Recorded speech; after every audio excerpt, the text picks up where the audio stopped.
আমার মেয়ের বিয়েটা যেন হয়ে যায়। ঠাকুর, এই না আমি তোমায় বাতাসা দিলাম, আমার ছেলের চাকরিটা যেন হয়ে যায়। আচ্ছা সত্যি করে বলুন তো, ভগবান কি বাতাসা খাওয়ার জন্য বসে আছে? তুমি দেবে তবে ভগবান পাবে। ভগবান আমাদের কাছে চাই কেন? আস্বাদন করার জন্য। দেখেছেন মা, অনেক বাবা দূরে দেশে গেলে বাড়ি ফেরার সময় এক ভার মিষ্টি এনেছে। এক বাবা করেছে কি বিদেশে গেছে, এক ভার মিষ্টি এনে গিন্নির হাতে দিয়েছে। মা করেছে কি চারটে ছেলে, একটা একটি করে মিষ্টিগুলো দিয়েছে। চারটে ছেলে মনের সুখী মিষ্টিগুলো খায়। বাবা হাত পেতে চায়, ওরে আমাকে একটু দিবি না, আমাকে দে। আচ্ছা সত্যি করে বলুন তো, বাবার পকেটে তো অনেক টাকা ছিল, মিষ্টির দোকানে গিয়ে একটা কেন 100টা মিষ্টি খেতে পারত। কিন্তু ছেলের হাতে তুলে দিলাম, সে থেকে মিষ্টি যদি একটু দেয় বাবার কত আনন্দ হয়।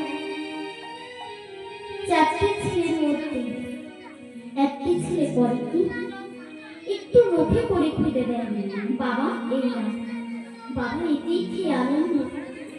মিষ্টির এত স্বাদ আমার আগে তো জানা ছিল না।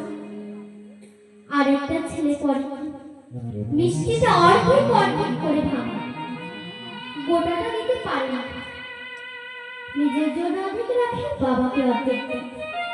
বাবা এই দাও, আমি তোমারই দিয়েছি, বাবা এতেই আনন্দ। আর একটা ছেলে পরে কি মিষ্টিটা বাবার মুখে গোটাটাই গুজে দেয়, বাবা তুমি খাও, আরো অনেক মিষ্টি আছে আমি পরে খাবো, বাবা এতেই আনন্দ। আরেকটি ছেলে পরে কি মিষ্টিটা মাটিতে ছুঁড়ে ফেলে দেয়, তবু এই বাবাকে দিতে মন হয় না। যিনি আমাদের বিশ্ব ব্রহ্মাণ্ডের মালিক, তিনি সব কিছু দান করে কলিযুগে ভিখিরি হয়েছে। ওহে কলির জীব, আমি যে তোমাদের সর্বস্ব কিছু দিলাম, তোমরা আমায় কিছু দেবে না, আমায় কিছু দাও। দেখবেন মা, নবদ্বীপ ধানেশ্বর মহাপ্রভু দুটি হাত বের করে দাঁড়িয়ে আছে। ওহে কলির জীব, আমি যে তোমাদের সর্বস্ব কিছু দান করলাম, আমি যে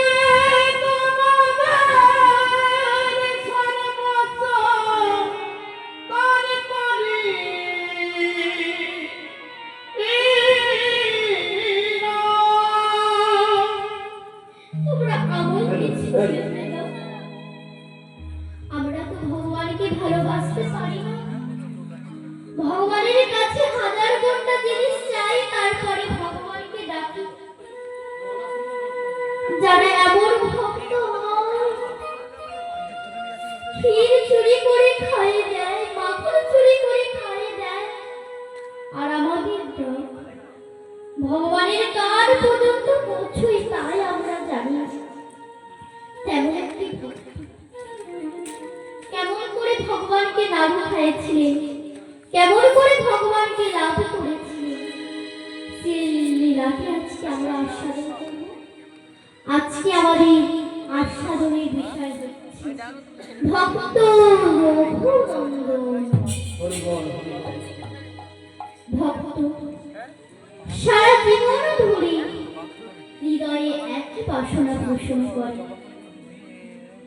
শ্রী ভগবানের চরণ ছাড়া আর কিছুই চাই না। তাই আজকে মহাপ্রভুর একটি ছোট্ট ভক্তের কথাই শ্রবণ করি। শ্রী নবদ্বীপ মহাপ্রভু ভক্তদের সঙ্গে নিত্য কীর্তনে মেতে আছে। কি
নিত্য দর্শন করি নবদ্বীপের ভক্তরা বলছে আর ওই তো আমার গোড়ায় নাচে ওই তো আমার গোড়ায় নাচে ওই তো আমার গোড়ায় নাচে ওই তো আমার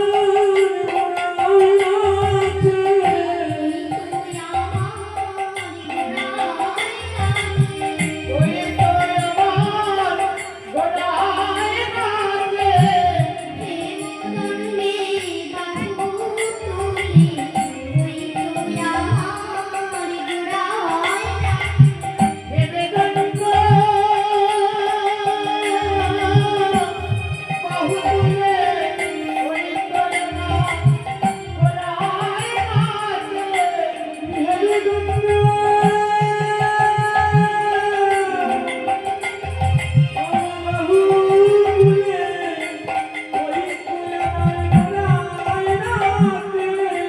নাচিয়া নাচিয়া ভুলি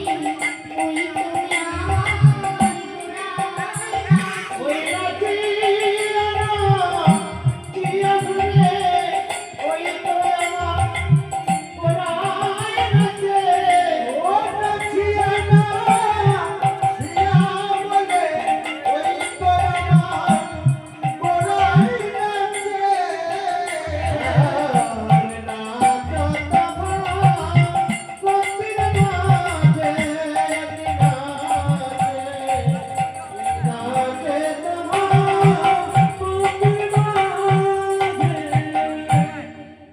ও দাদা ও দাদা ওই দেখো ওই তো আমাদের গৌরী নাচছে আরে ভাই আমি তো তা দেখছি না আমি কি দেখছি জানিস আর ওই তো আমার গোড়ায় নাচে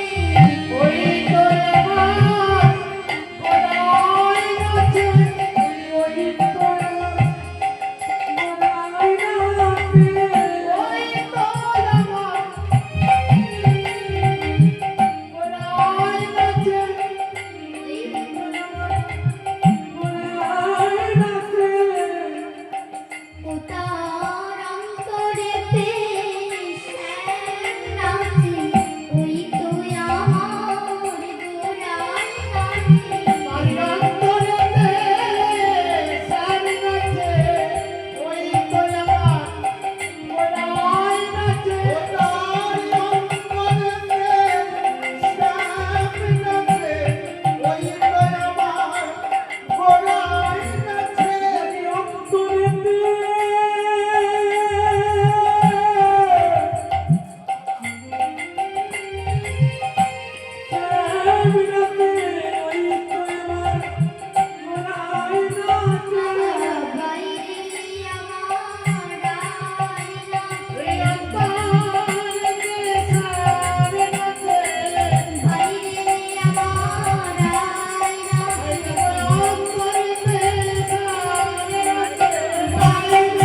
বড় ভাই মুকুন্দকে ডেকে মহাপ্রভু মাথায় হাত দিয়ে আশীর্বাদ করছেন।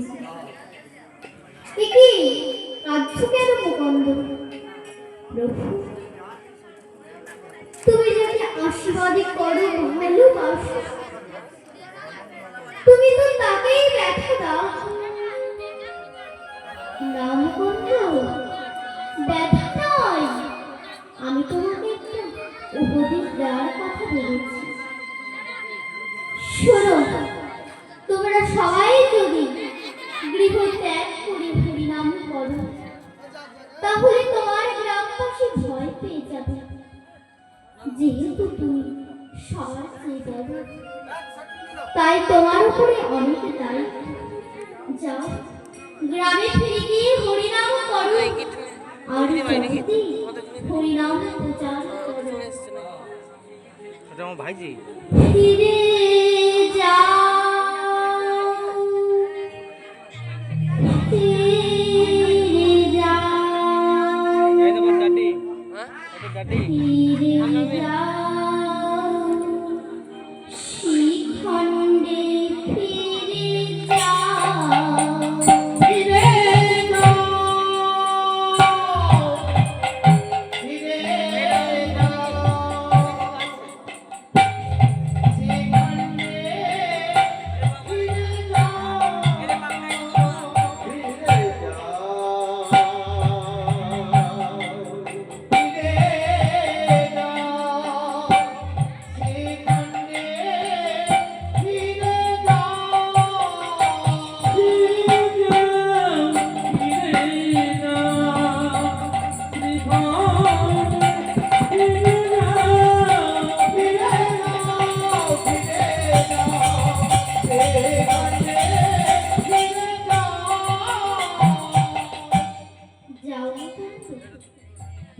গ্রামে ফিরে গিয়ে সংসার করো লড়াই না এইখানে এইখানে আর সংসারে জীবকে হরিনাম শোনাও।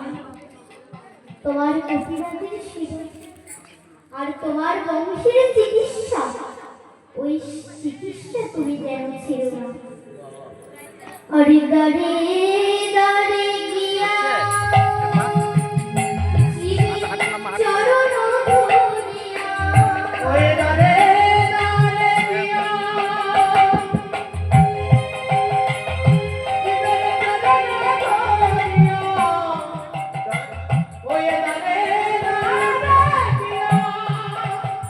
জীবনে চরণে ধরিয়া ওই দাঁড়ে দাঁড়ে গিয়া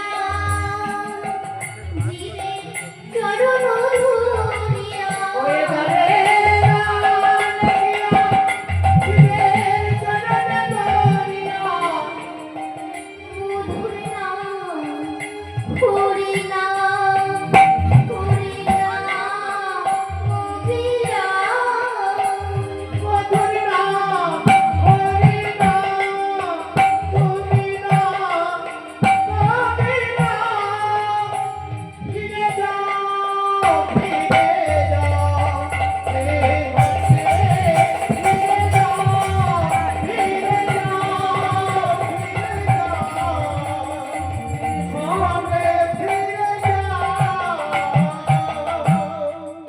গৌরহরি, গৌরহরি, এ তুমি কি করলে? আমাকে তুমি সংসারে পাঠালে। বেশ প্রভু, তোমার আদেশে আমার শিরোধার্য প্রভু। আমি চিকিৎসা করব, গোপীনাথের সেবা করব, আর সংসারে হয়ে হরিনাম করব। তাই